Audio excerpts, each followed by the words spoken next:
Morning student. आज हम topic लेते हैं ओम का नियम। तो ओम के नियम की परिभाषा है,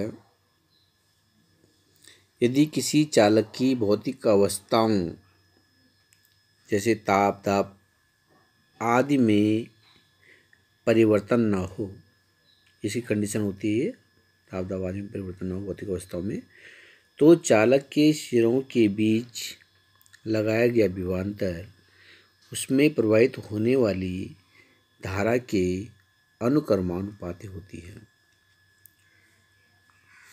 माना किसी चालक के सिरों के बीच भी विभवांतर जो है लगाया जाता है तथा उसमें प्रवाहित होने वाली जो धारा है उसका मान I है, तो V is proportional to I, V समानुपाती होता है I के। और V बराबर RI, R क्या एक नियतांक है जिसे विद्युत प्रतिरोध कहते हैं, R को विद्युत प्रतिरोध कहते हैं। तो इस प्रकार से हम इसको लिख सकते हैं V अपॉन I बराबर R नियतांक। R विद्युत प्रतिरोध है जिसका मात्रक ओम है।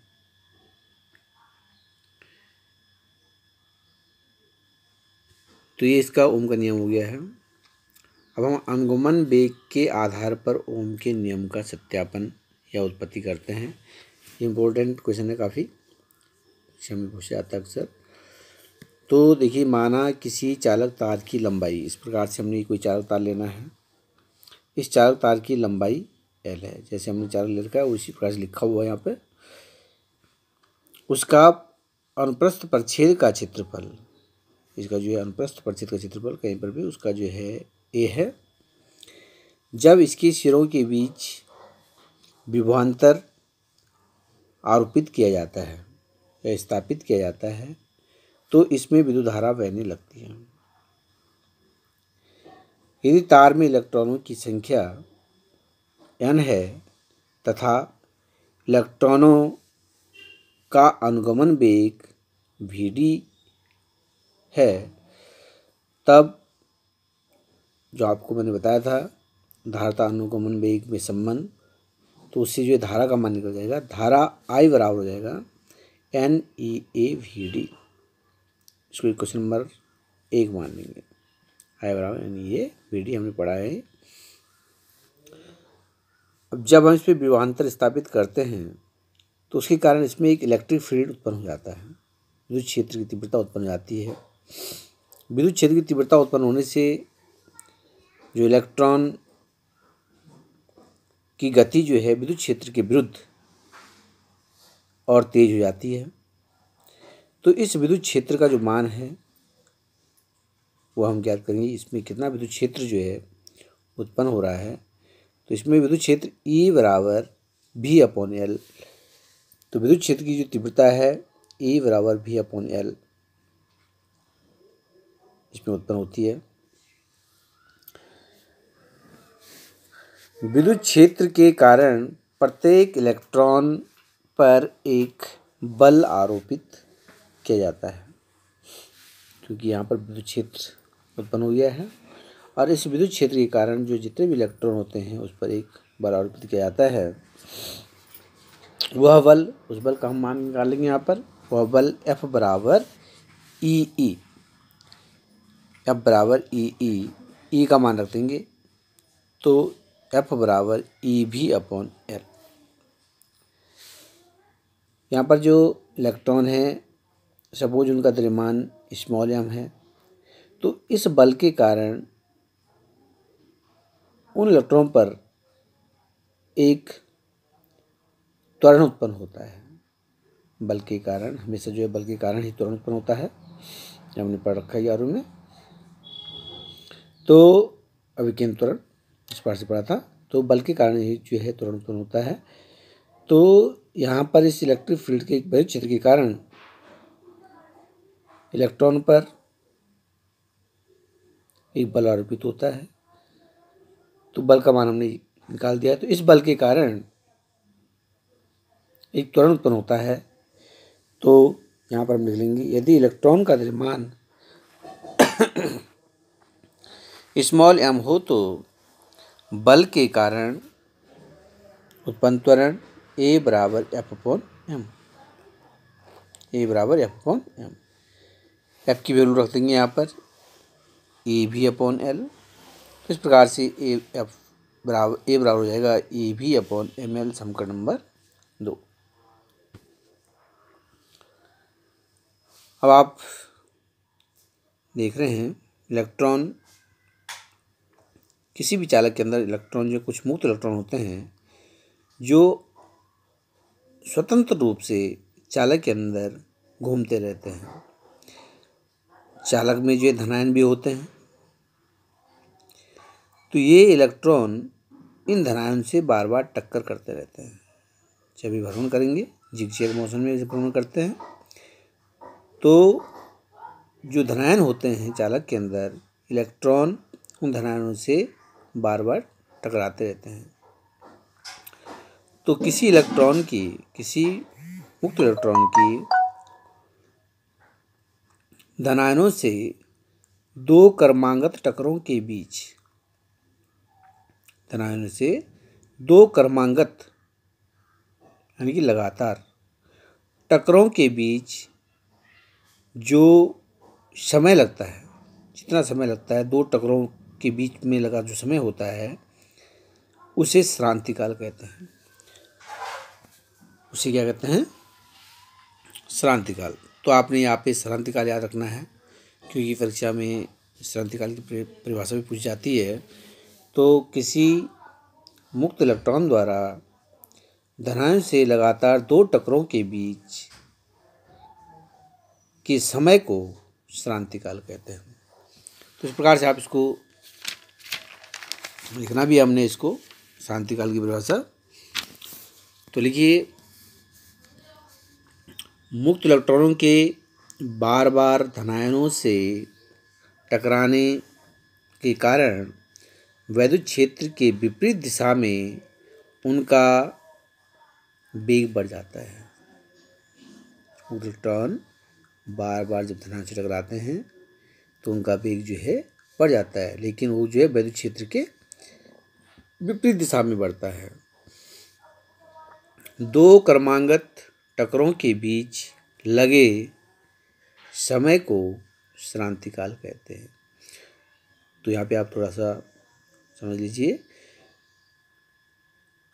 धनायनों से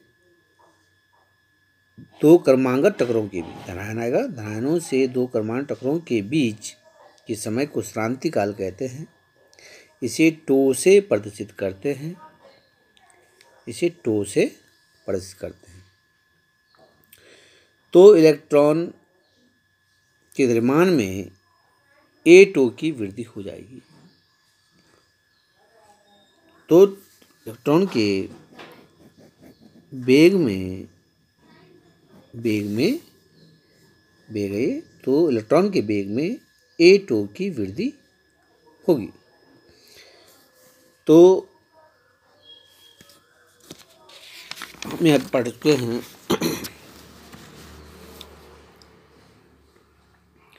जब हमने यहाँ पर कोई इलेक्ट्रिक फील्ड स्थापित नहीं किया, कोई हमने इसको विभवांतर नहीं दिया चालक के सिरों के बीच में,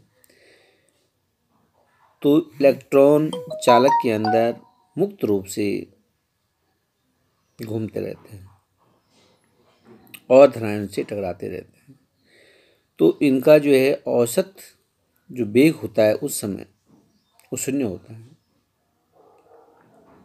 जब तक हमने इस पर विभवांतर स्थापित नहीं कर देते। तो इसी प्रकार से वैद्युत क्षेत्र की अनुपस्थिति में किसी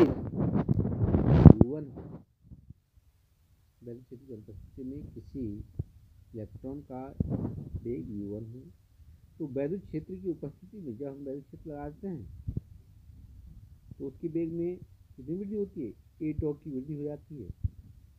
तो वैद्युत क्षेत्र की उपस्थिति में वेग u1 प्लस A21 हो जाएगा। इसी प्रकार दूसरे इलेक्ट्रॉन का वेग u2 प्लस A22 हो जाएगा, u3 प्लस A23 इसी प्रकार से बहुत सारे इलेक्ट्रॉन होंगे। तो हम एक जनरल सूत्र में आते हैं UN प्लस A21, जो आपके पास अंतिम जो इलेक्ट्रॉन होगा उस पर क्या होगा, UN प्लस A2। औसत वेग निकालेंगे और इस औसत वेग को ही हम क्या कहते हैं, अनुगमन वेग कहते हैं। तो इसके लिए U1 A plus A21, U2 plus A22 plus plus plus plus UN plus A2N upon N 12 है ये। BD बराबर U1 U2 को अलग कर देंगे, U1 U2 U3 U4 UN को अलग कर देंगे बटे N plus 821 plus 822 plus A2N upon N। जैसे मैंने आपको बताया कि जब तक इलेक्ट्रिक फील्ड नहीं लगा होता है तो औसत वेग शून्य होता है, तो ये जो है शून्य हो जाएगा। यहाँ पे एक कॉमन लेंगे तो ये आपके पास आएगा, ये कॉमन लिया 21 प्लस 22 प्लस 1 अपॉन N। और इस प्रकार से BD बराबर,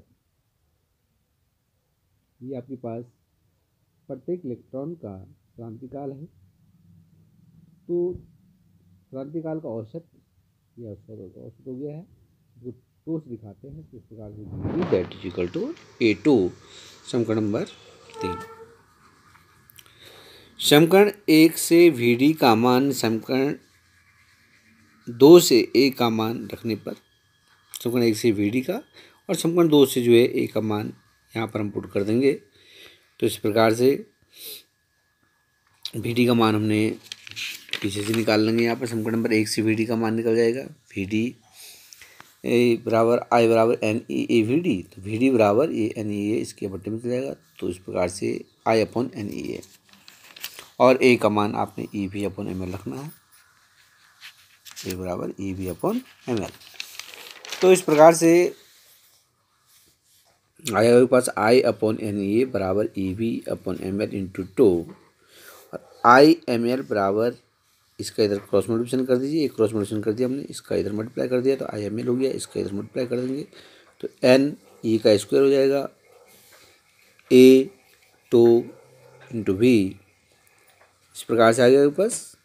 और यहाँ पर जो है हमने V अपॉन I का मान निकालना, इसको I को इधर मल्टीप्लाई कर देंगे, इसके साथ जो है मल्टीप्लाई में इसको इधर मल्टीप्लाई कर देंगे, इसके नीचे क्रॉस मल्टीप्लिकेशन। तो इस प्रकार से आपको आ जाएगा ML upon NE square A2 बराबर V अपॉन I। और ये आपके पास जो है कांस्टेंट राशि है, जिसे हम R के द्वारा डिनोट करते हैं।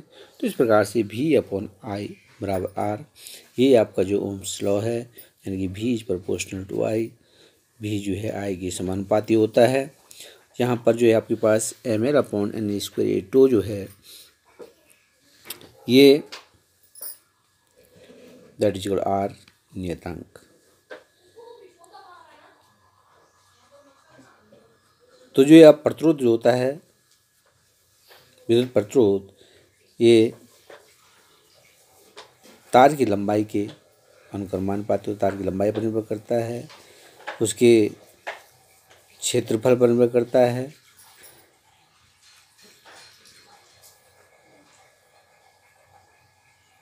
नंबर ऑफ इलेक्ट्रॉन्स, जो फ्री इलेक्ट्रॉन्स हैं उस पर जो है निर्भर करता है, और टकराव की जो शांतिकाल है उस पर निर्भर करता है।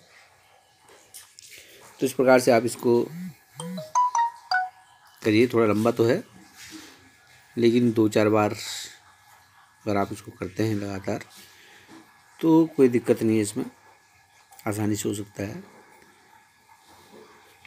2000 पॉइंट ही आपने यहाँ पर यह आपको पढ़ रखा है, अनुगमन वेग तथा धारा में संबंध का सूत्र है। यहाँ पर विभवांतर आपने भी आरोपित कर दिया है, तो यहाँ पर एक इलेक्ट्रिक फील्ड उत्पन्न हो जाएगा, उस इलेक्ट्रिक फील्ड का मान E बराबर V अपॉन L हो जाएगा।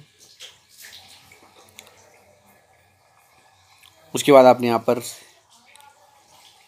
क्योंकि जब हम वैद्युत क्षेत्र लगा उत्पन्न हो जाएगा तो इसके कारण जो इलेक्ट्रॉन पर एक बल आरोपित होगा, उस बल का मान ज्ञात कर लेंगे। इसे मान रख दिया, और जब बल आरोपित हो गया है तो इसमें जो इलेक्ट्रॉन पर क्या होगा, यहाँ पर त्वरण भी होगा, बल के कारण त्वरण होता है। त्वरण का मान जो है निकाल लेंगे, ए बराबर F/m, ठीक है। और उसके बाद श्रांति काल की परिभाषा आपने याद रखनी है। श्रांति काल तो धनायनों के से दो क्रमांक टकराओं के बीच, धनायनों से दो क्रमांक टकराओं के बीच के समय को हम श्रांति काल कहते हैं। कौन टकराएगा? मुक्त इलेक्ट्रॉन टकराएंगे, ठीक है ना। और इस प्रकार से जब हमने तार पर विद्युत क्षेत्र नहीं लगाया तो उसके अंदर जो मुक्त इलेक्ट्रॉन होते हैं वो जो है गति करते रहते हैं, तो उनका वेग उस समय क्या होता है, u1 होता है। और ये टोटल जो है जब हम इसमें इलेक्ट्रिक फील्ड लगाते हैं तो उनकी वेग में वृद्धि हो जाती है, तो A2 की वृद्धि हो जाती है। इस प्रकार से उनका वेग क्या आता है, पहले इलेक्ट्रॉन का वेग हो जाएगा, दूसरे का प्रकार से इस प्रकार से निकालते रहेंगे n इलेक्ट्रॉन तक। औसत वेग ये आपका जो है जो वेग होता है ये वाला, ये उसमें वेग भी कहलाता है, और इसका मान जो है क्या होता है, 0 होता है। तो आप इसको कर सकते हैं। कहीं कोई दिक्कत आएगी फिर हम आपको बताएंगे। ओके।